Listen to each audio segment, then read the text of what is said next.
Mic दीजिए sir. हाँ sir, मेरा सवाल है सर, इस माइक का कंट्रोलर किसके हाथ में है? प्लीज बैठिए बैठिए सर ये ऑफ होता है, प्लीज माने बैठिए प्लीज। ये बार कई बार विषय उठ गई और बहुत गंभीर, और माननीय सदस्य आप प्रतिपक्ष के नेता हैं, आप सदन के बाहर भी ये बात कहते हैं कि माइक बंद कर देते हैं।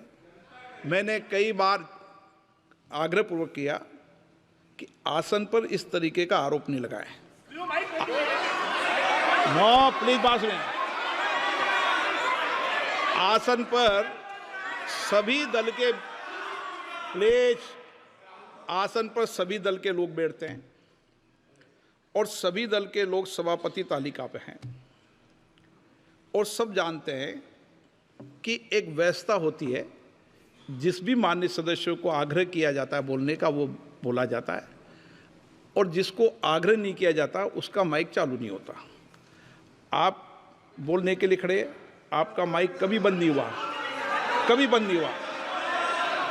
आप अगर आसन में जो भी विराज रहे हैं वो अगर आपका नाम नहीं पुकारते हैं तब माइक चालू नहीं होता। ये व्यवस्था हमेशा इस सदन की रही है, पुराने में भी और नए में भी।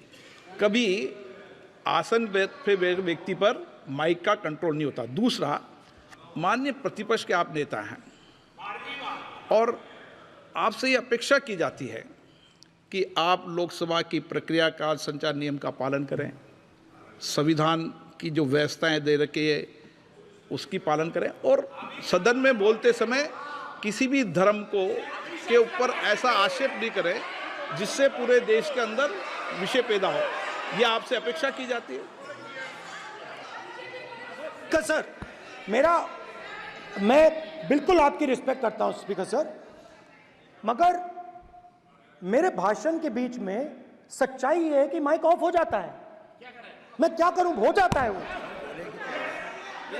अब आपने देखा मैंने अयोध्या शब्द यूज किया और माइक ऑफ हो गया। नो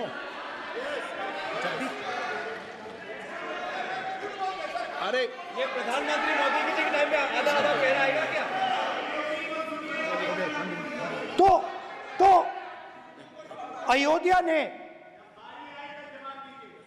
राम भगवान की जन्मभूमि, प्लीज ब्रदर, राम भगवान की जन्मभूमि ने बीजेपी को मैसेज दिया,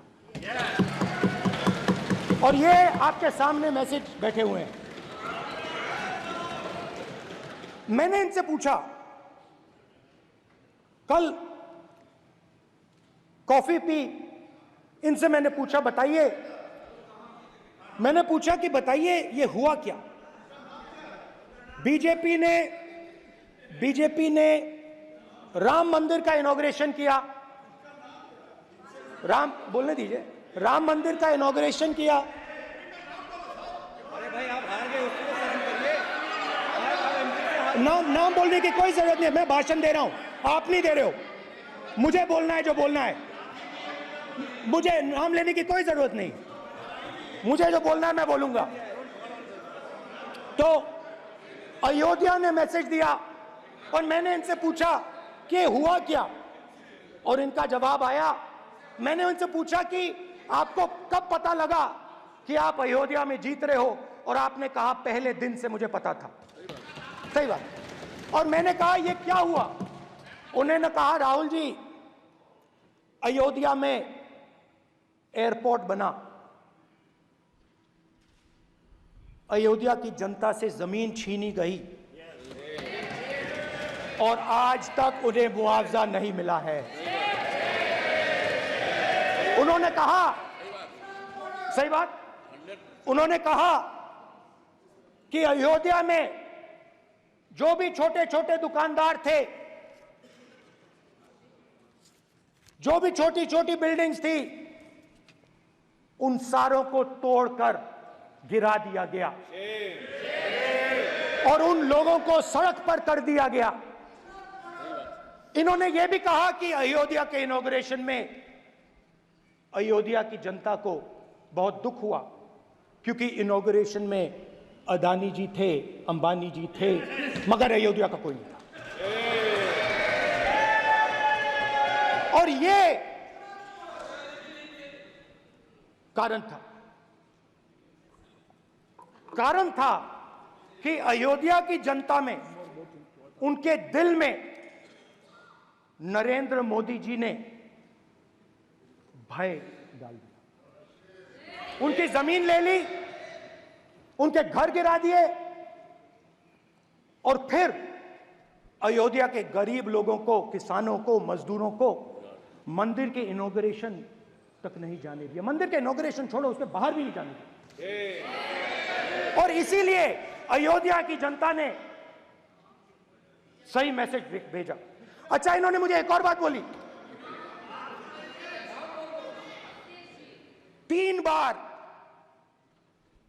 इन्होंने कहा कि 3 बार नरेंद्र मोदी ने टेस्ट किया, 2 बार क्या मैं अयोध्या से लड़ जाऊं?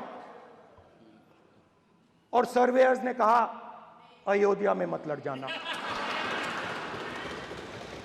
अयोध्या में मत लड़ जाना, अयोध्या की जनता हरा देगी। और इसीलिए प्रधानमंत्री वाराणसी गए और वहां बच के निकले।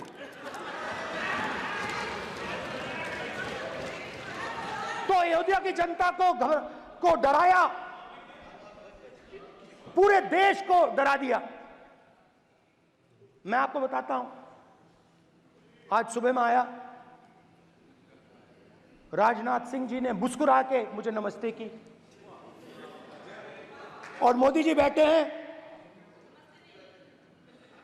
मुस्कुराहट नहीं, सीरियस, नमस्ते भी नहीं करते, कहीं मोदी जी ना देख लें, प्रॉब्लम हो जाएगी। वही कहानी गडकरी जी की है, सच्चाई है। अरे भाई, अयोध्या की जनता को छोड़ो, ये तो बीजेपी वालों को डराते हैं।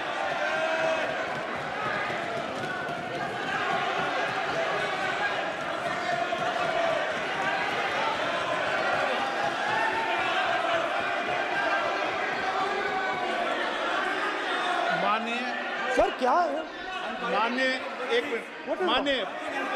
माननीय प्रतिपक्ष के नेता, एक मिनट, माननीय प्रतिपक्ष के नेता, आप सदन के वरिष्ठ नेता हैं। मेरा आपसे आग्रह है कि राष्ट्रपति अभिभाषण पर डिबेट हो रही है, इसकी गरिमा, राष्ट्रपति अभिभाषण की गरिमा रखे ना। ये तो अपेक्षा आपसे सब करते हैं कि आप राष्ट्रपति अभिभाषण पे बोले, नीतियां पे बोले, कार्यक्रमों में बोले। अब व्यक्तिगत रूप से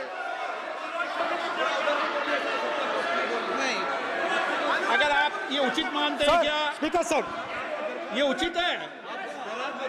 अगर आपकी पार्टी इसको उचित मानती है तो मुझे कुछ नहीं कहना। स्पीकर सर, माननीय अध्यक्ष जी, लोकतंत्र ने और संविधान ने मुझे सिखाया है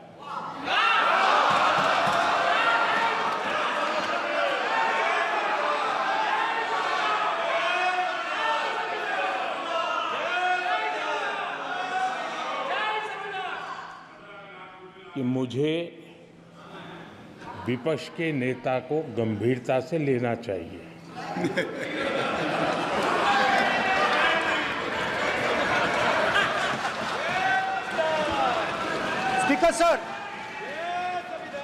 स्पीकर सर, आपने कहा कि डिबेट प्रेसिडेंट्स एड्रेस पे होनी चाहिए। ये जो मैंने किया है, अनुराग ठाकुर जी ने अयोध्या की बात की थी, अनुराग ठाकुर जी ने सनातन धर्म पर आक्रमण की बात की थी, इसीलिए मैंने ये किया है। मैं दिखाना चाहता हूं कि अयोध्या में क्या हुआ, अयोध्या की सच्चाई क्या थी। प्रेसिडेंट्स डिबेट में उन्होंने बात उठाई थी, मैंने बात बंद की। प्रधानमंत्री जी को अच्छी नहीं लगी अयोध्या के बाद अच्छी लगी, डर फैलाया और ऑपोजिशन का रिस्पांस एक साथ मिलकर भारत जोड़ो यात्रा, सारे के सारे ऑपोजिशन, पूरा देश एक साथ मिलकर कन्याकुमारी से कश्मीर तक चला। और जो आपने डर फैलाया, उसके बारे में यात्रा में बहुत कुछ सुनने को मिला। अभी तक याद है, सुबह 7 बजे 7-8 बजे की बात थी, यात्रा में चल रहे थे, एक महिला आती है, हमारे साथ चलती है, मेरा हाथ पकड़ती है और घबराई हुई सी थी। तो मैंने पूछा क्या हुआ, वो मुझे कहती है मुझे मार रहा है, मुझे मार रहा है।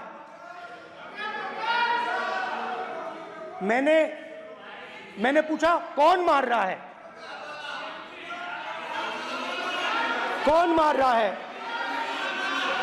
बेटी बचाओ, बेटी की दुविधा सुनाई नहीं दे रही, बेटी का दर्द नहीं सुनना चाहते, भारत की महिलाओं का दर्द नहीं सुनना चाहते। मैंने पूछा कौन मार रहा है, कहता है मेरा पति मार रहा है। मैंने कहा क्यों? कहती है सुबह का खाना नहीं दे पाई। मैंने कहा क्यों? खरीद नहीं पाई, महंगाई है, महंगाई है, खरीद नहीं पाई, खाना नहीं पका पाई, इसलिए मुझे मार पिट रही है। मैंने कहा बहन क्या करूं, कैसे आपकी मदद करूं? कहती हैं आप कुछ मत कीजिए, आप कुछ मत कीजिए, आप सिर्फ ये बात याद रखिए कि महंगाई के कारण हिंदुस्तान में हजारों महिलाओं को सुबह पीटा जा रहा है। उसके शब्द हैं, मेरे शब्द नहीं हैं।